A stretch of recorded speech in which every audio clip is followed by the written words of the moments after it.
Hello there, boys and girls, and welcome to It's a Shaw Thing. I'm your host, Rob Shaw. We're talking some fantasy football today, getting you ready for Week 6 in the NFL. Now, the Fantasy Tailgate's going to do just that. We're going to go over every single game in the NFL this weekend and discuss the fantasy significance. We'll start off with Chicago going to Atlanta. Chicago more of a passing team these days. Kyle Orton has been sensational, definitely worth starting. Also, Rashid Davis has been very good as a wide receiver. Devin Hester, a decent option with Brandon Lloyd a little banged up. The two tight ends are always a decent option. Matt Forte is a must-start for Atlanta. Michael Turner's sensational. That's pretty much it, going against a very good defense. All right, next up, Miami going against Houston. Houston's defense isn't all that good, so that means Greg Camarillo, probably a good start there. Ronnie Brown is certainly worth starting for Miami. Anthony Fasano as well, if you wish. Chad Pennington, if you need to start two quarterbacks in your league. As far as Houston, Matt Shaw, big opportunity here. He needs to perform well or might lose his job to Sage Rosenfels. Andre Johnson should be pretty good. Owen Daniels as well. Steve Slayton has been exceptional recently at the running back position. Next up, Baltimore going against Indianapolis. Baltimore, I don't like much there. Only thing I do like is maybe LaRon McClain and Willis McGahee, the two running backs there, but with their rookie quarterback going against a decent defense, I probably wouldn't start him. Now, going to Indianapolis, you got to like the Colts these days after that nice comeback they had against Houston last weekend. They do play against a much better defense here, but Peyton Manning is still worth the start, as is Reggie Wayne, Dallas Clark, Joseph Adai. If you wish, Marvin Harrison, a little bit of a risky start. Next up, we're talking Detroit against Minnesota. Detroit don't even know who's going to be the starting quarterback. Doesn't look like it's going to be Kitna, though. That being said, their running game isn't all that good either. They have two good wide receivers, but what's the point if you can't get them the ball? Roy Williams, Calvin Johnson, if you want, you could start both of them. As far as the other side of this one, it's tough, but Detroit's defense isn't good. So for Minnesota, Adrian Peterson is a must-start anyway. Not sure there's anyone else. Bernard Berrian if you truly wish, but not much else there to start. Next up, Oakland against New Orleans. My friends, this is actually going to be a pretty good shootout. I expect Jamarcus Russell to have his best day as a pro. I also think Zach Miller is one of the best targets at tight end. Definitely start him if you have him.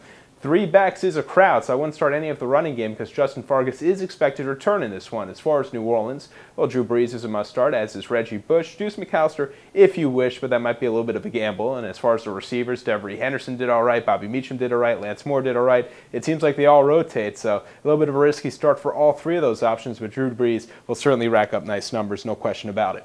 Next up, Cincinnati against the New York Jets. This will be another high-scoring affair. I expect Carson Palmer to perform pretty well. As far as the wideouts, I would start Hoosh. I would start Ocho Cinco. As far as the guys running the ball, split backfield. I don't like it. Cedric Benson might evolve as the #1 guy. Chris Perry has struggled. For the Jets, Thomas Jones is a decent guy to start at running back. As far as the two guys to throw to, you got to love Lavernius Coles. You got to love Jericho Cotchery. Brett Favre is certainly a must-start in this one. Next up, Carolina against Tampa Bay. For Tampa Bay, it looks like Garcia is going to get the start here. Not sure if I like anyone on that team because it looks like Warrick Dunn is truly splitting the backfield these days with Warrick Dunn. As far as Carolina, the passing attack has been pretty solid. Jake Delhomme, Muhsin Muhammad, Steve Smith, all good starts. D'Angelo Williams was so good last week, and I consider starting him this week. And Jonathan Stewart, if you're in a deep league, he also is worth starting. St. Louis against Washington. St. Louis really banged up. Steven Jackson's worth starting. Torrey Holt might have more value now that Bulger is back there starting as well. For Washington, well, Jason Campbell still hasn't made an interception, so I think you have to start him if you must. Santana Moss, one of the better wideouts so far, even though he's completely shut out this past weekend. Clinton Portis, by the way, one of the best running backs in the NFL these days as well. Jacksonville against Denver, another game I expect to be a shootout. I think that David Garrard's going to be great. I think Matt Jones is going to be really, really good considering Mike Walker's banged up and is not going to be able to play. Maurice Jones-Drew is a decent option here. Fred Taylor, I'm not sure how much they're going to be able to run the ball because of the other side. Jay Cutler will throw. Of course, Brandon Marshall is going to be a very good option there. Remember, Tony Scheffler is banged up, so wouldn't start any of those tight ends. Other than Brandon Marshall, Eddie Rule is expected to play, but it's not a guarantee. Make sure you do your homework. Take a look at the injury report before that game because he might end up stuck with a big donut next to his name if you do start him and he does not play. As far as the running game, Sylvan Young is banged up. Looks like Michael Pittman, Andre Hall, the two big options. I'd probably go with Pittman there. Ryan Terrain, by the way, coming back after Week 8, so be ready to get him off the waiver wire and plug him into your lineup a couple of weeks from now so we have some time.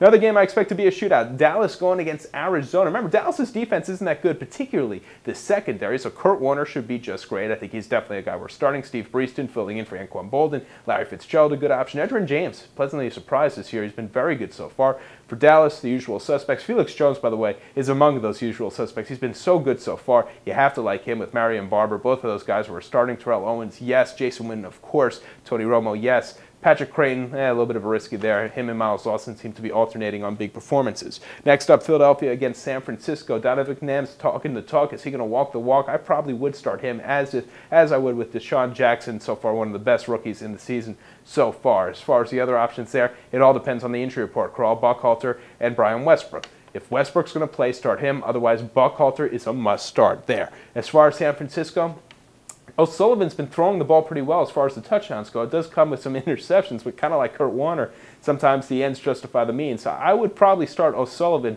if you're in a pretty deep league. He could be a good option. Isaac Bruce is a must-start for them, as is Frank Gore. Next up, Green Bay, Seattle. Green Bay's offense has been good. Aaron Rodgers is certainly a good start these days. Greg Jennings, the best wide receiver so far this season in the NFL, a must-start there. Ryan Grant, another one of those do-or-die situations for him. He has to perform well, otherwise he might lose his job. For Seattle, the team is getting healthier. Maurice Morris is back, which is actually bad news for Julius Jones because that backfield is split. Matt Hasselbeck has been limping around all week, hasn't really practiced all that much, so that's a little bit of a concern. Bobby Ingram's an all right start. Deion Branch, as usual, is a little injured once again. Next up, New England against San Diego. Usually this would be a great matchup. For New England these days, I mean, Randy Moss, yes. Wes Welker, yes. That's it. No one else that I would start there. Castle, if you have to, I'd rather not. As far as San Diego, Philip Rivers has been so good, I'd start him. Chambers is not expected to play in this one. LT, you have to start, even though he is banged up. Gates, same situation there. Vincent Jackson's also banged up, but if he does play, he could put up great numbers, so be prepared to have him in your lineup.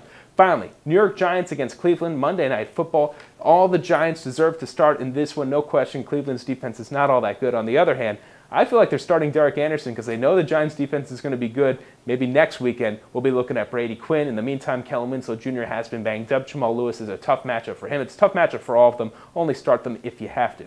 Well, my friends, that was your fantasy tailgate. We made it out alive. Now it's time to actually put up or shut up. So that's all for now. We'll talk more about this right here at opensports.com when we discuss the hidden jewels next week.